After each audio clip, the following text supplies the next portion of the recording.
Sumainyo ang Panginoon. Ang pagpapahayag ng mabuting balita ng Panginoon ayon kay San Lucas.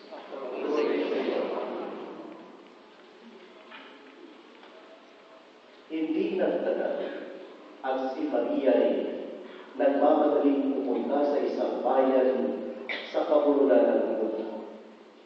Pagdating sa bahay ni Zacarias, pinati niya si Elizabeth.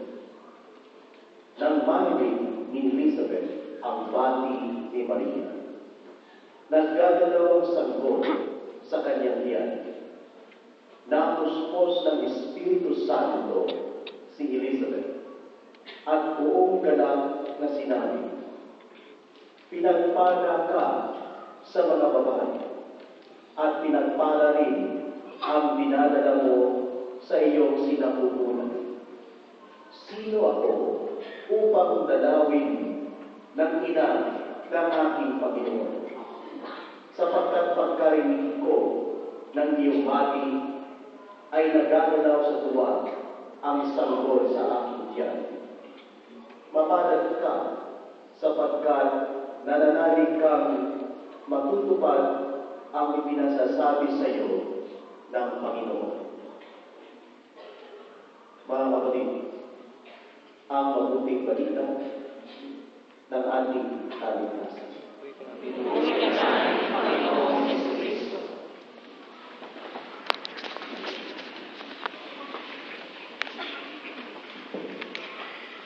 Muli magandang tanghali po sa inyong lahat. Ngayong araw nito, napakinggan po natin sa Ebanghelyo ipinahayag ang pagtatagpo ng dalawang buntis. Buntis si Elizabeth at buntis si Maria. Ang anak ni Elizabeth ay sino? Si Juan Bautista. Ang anak ni Maria sino? Si Jesus. Parehong pinagpala ng Diyos ang dalawang tao ito, ang dalawang babae ito. Si Maria, nagpakita sa kanya ang anghel. Napakabata pa niya. At ang pinagbubuntis niya ay hindi anak ng tao, kundi anak ng Diyos. Pinagpala.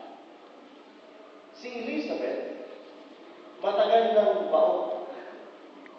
Parang wala ng pag-asa na magkaroon siya ng anak. Pero, nagkaroon ng anak at buntis. So, dalawang tao na pinagpala, nagtagpo. Tuwang-tuwa si Elizabeth nung makatagpo niya si Maria. At ang anak na sa kanyang sinapupunan ay nagkakatalon.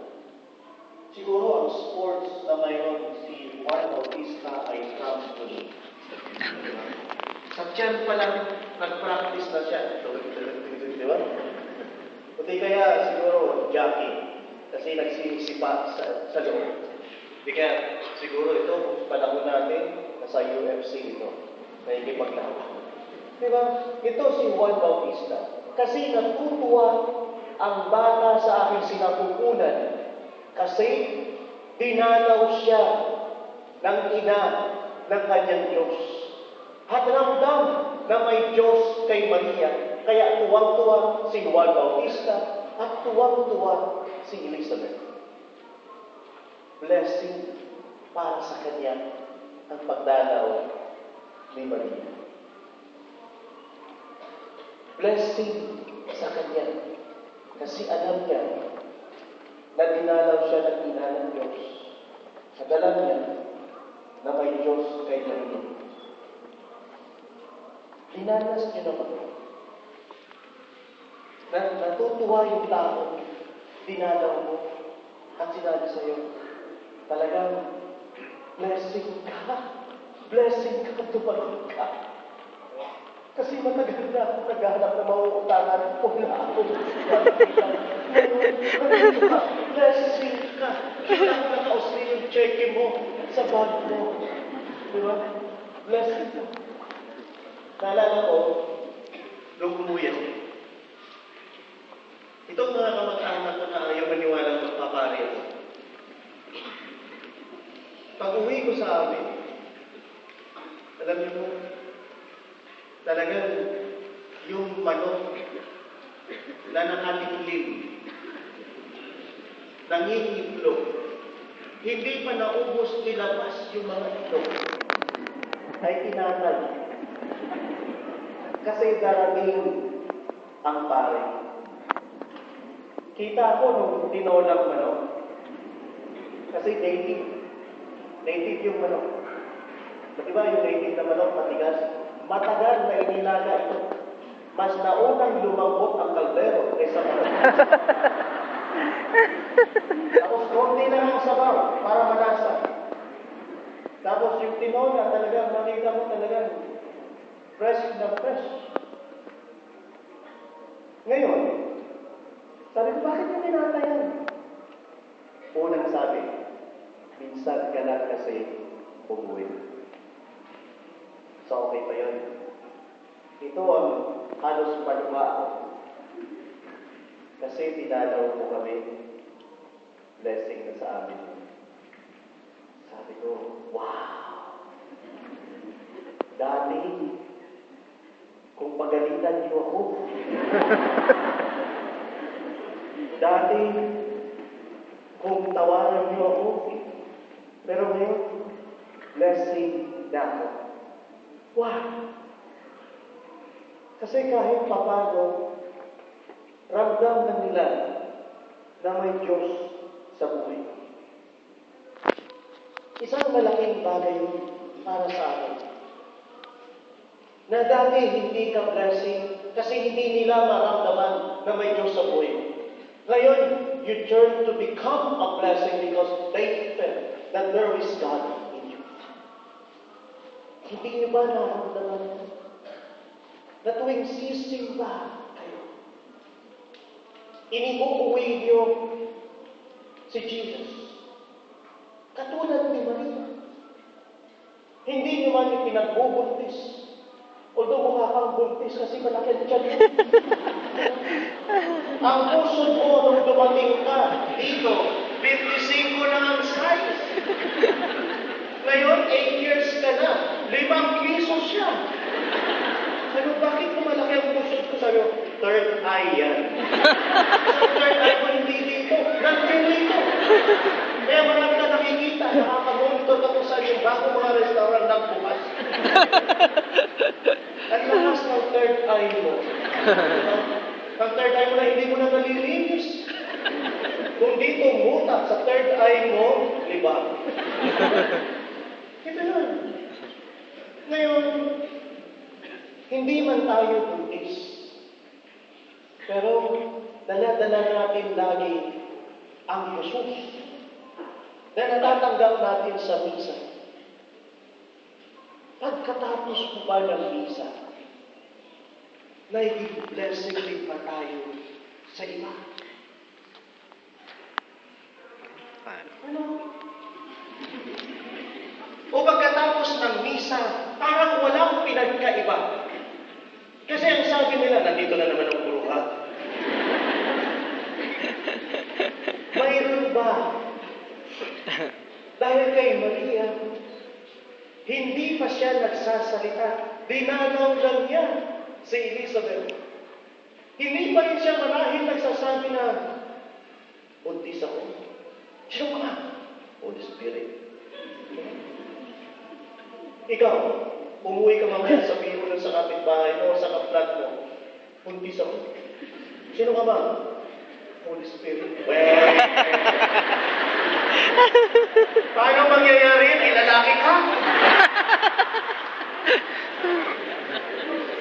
Diba? No, bakit? Tuwing sisimba ba tayo? Tuwing matatanggap natin itong Jesus na ito.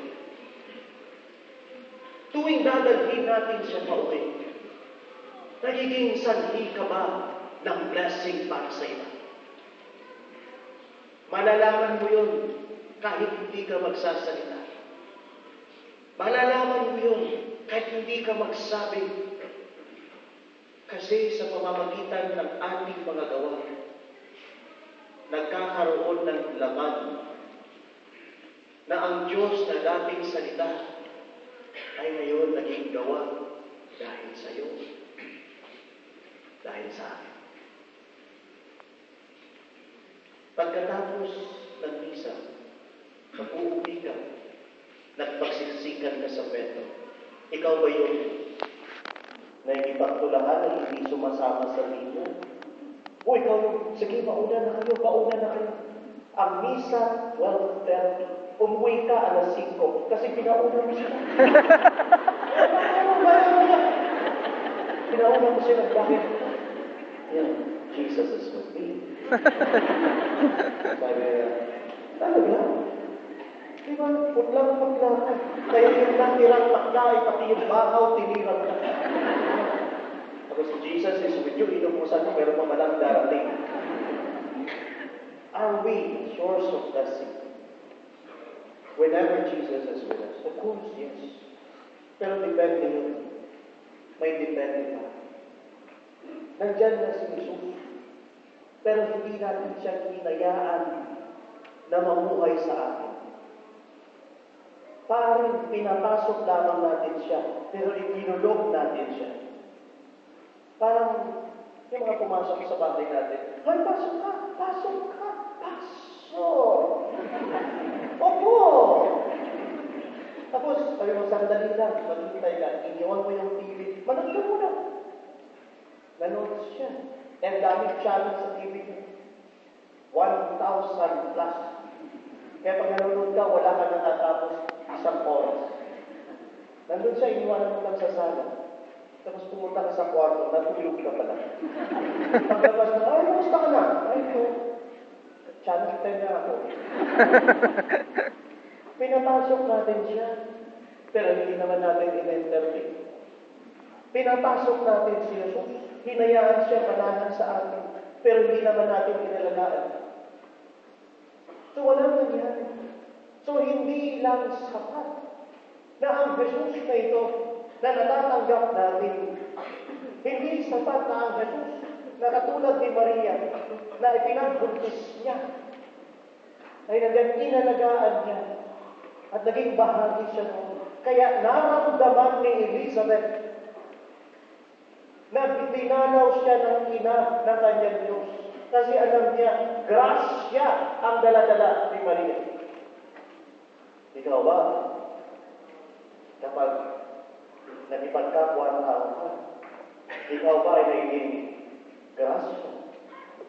O ikaw naging sakin ng disgrasya nila? Be a beacon of God's blessing. Be a beacon of God's grace to others. Malaman nila sa pamamagitan mo na may Diyos sa buhay nila. Pangatlo, malalaman natin ang mahal ng Diyos at mananatili tayong blessing dahil ang Diyos ay nasa atin. Na tuwing magpagkapwa tayo, ay naging masaya ang mga tao nakakasalamuhan natin. Tingnan niyo si Juan Bautista. Hindi pa siya nakakakita, pero naramdaman niya na nandyan si Jesus. Kaya natutuwa siya. Si Jesus is there. Si Elizabeth, ramdam niya.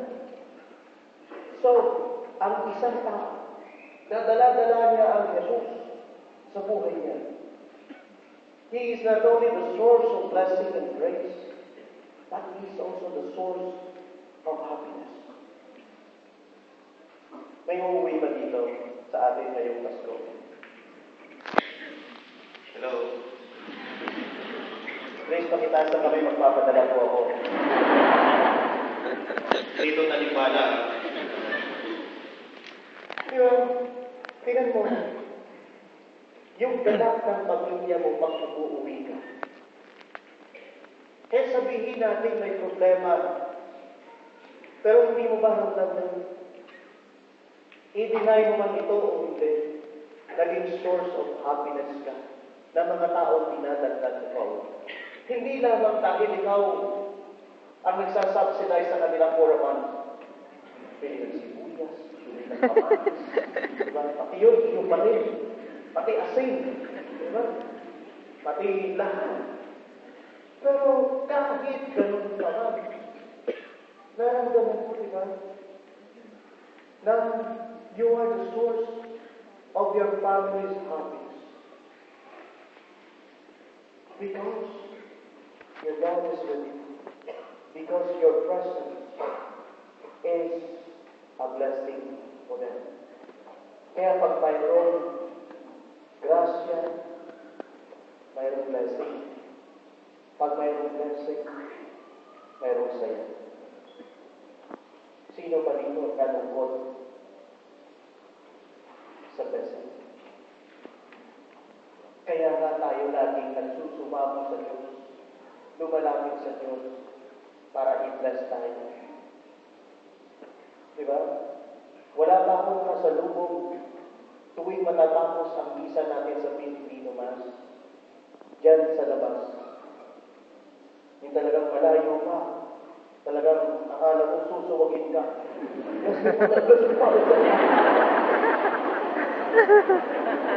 Sabi mo, ano ba? Diba? Parang nanunuwag tayo. Magpapabless ka, pero parang susuwagin mo. Kaya ako, magkadala sana ako ng project. Lumayo ka! Hindi. Diba? Masaya tayong humihiling ng blessing. Ito po ang isang na-appreciate ko sa ating mga Pilipino. Hindi lamang po sa pari. Alam ko, tradisyon po ito. Pero please, nakikiusap po ako. Kasi isa ako sa mga naniniwala dito. Hindi, it's not only a sign of respect, but it is also an expression of asking a blessing for someone whom you believe there is God. Sa mga bata, ilang bata na lang kaya ngayon ang nag-bless sa matatanda? Kasi puso na ngayon ang beso. Ganyan. Tapos magandang lulungin naman. Bakit hindi nagpag-beso? Nalalagay mo lang ng foundation. Pero yung blessing, napakahalaga niya. Sometimes it plays with the unconscious. But it's the best catechesis to let these children know to appreciate God's blessing to you. Sino at kanina tayo nag-bless? Sa mga elders, sa mga kinikilala nating may Diyos sa buhay, sa mother, sa pari. Diba kahit matanda nag-bless sa pari, hindi dahil mukhang matanda, para ako talaga inamin na mukhang matanda kasi lumipat na yung bangs ko. Yung iba panugay sa aking palayo. Okay na. What I'm just saying, please, mga kababayan, hindi lamang ito tradisyon. Ito ay isang pagtuturo sa mga bagong henerasyon na kilalanin na mayroong grasya sa tao na yan. Na mayroong Diyos sa tao na yan. Na hindi lamang respect sa nakakatanda, kundi mayroong source of blessing mula sa tao. Diba? So, tumunog na yung ice cream. Hindi ba tayo kumakain, ipang-imagas na. Ito po, sana isang pakiusap ko. Please, huwag nating iwawala ito. Always be a blessing and recognize that blessing to someone else who has come. Sana, pagkatapos ng misa ito, nasa iyo si Jesus. Please naman, hayaan niyo naman unang matunaw yan. Kasi yung iba, hindi pa nakakalayo ng simbahan. Hindi pa tunaw si Jesus. Hindi na naging sanhin ng blessing.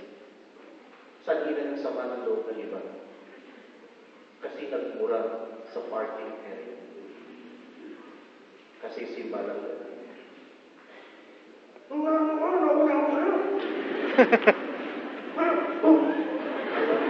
Bawal ang parin dito, kaya ano lang.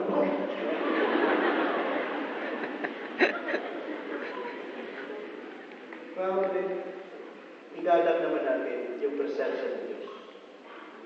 Ulitin ko, kahit nasa loob ko, if you will not recognize Him, walang mangyayari. So please, papasugin si Jesus. Hayaan siya lumaki sa loob at ibahagi. Pwede ba yun?